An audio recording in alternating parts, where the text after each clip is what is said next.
In this video, I'm going to show you how to share live location on iMessage. So if you're using iMessage on your iPhone and you want to share live location, this video is going to walk you through.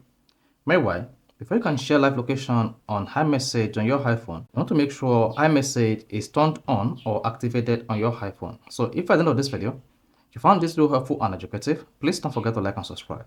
Now, the first thing you want to do is you want to confirm that your iMessage is actively working by going to your iPhone settings. On the settings page, you need to scroll down and click on messages.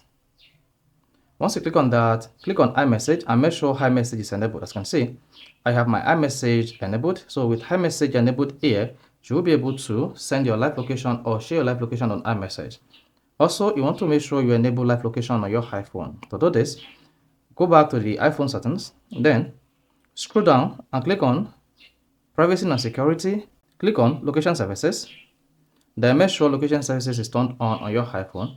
With your location services turned on your iPhone, then you can proceed to share your live location on the iMessage application. Now open the messaging app on your iPhone, click on the edit button at top right, then select the contact you want to send the message to. Now once you selected it, then you may want to compose a new message, or click on this plus icon, then you should see a pop like this, then click on location. Once you selected location, you want to click on allow while using app. Here you go. Now tap on share. Once you hit the share button, you should see indefinitely until end of the day and for 1 hour. So this is going to share your live location on your iPhone via iMessage indefinitely. If you choose indefinitely until the end of the day and for 1 hour, then go ahead and click which of the options you want to use. However, if you choose indefinitely, this particular contact will be able to track and monitor your live location on your iPhone until this feature is turned off. Now go ahead and click on that.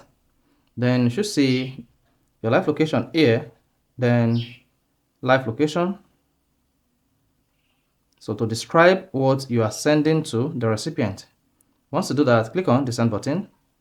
And then there you go. If this person used iMessage or iPhone, the person will be able to see your live location on his or her iPhone. So this is how you can easily share live location on iMessage on iPhone. If this is helpful and educative, please don't forget to like and subscribe.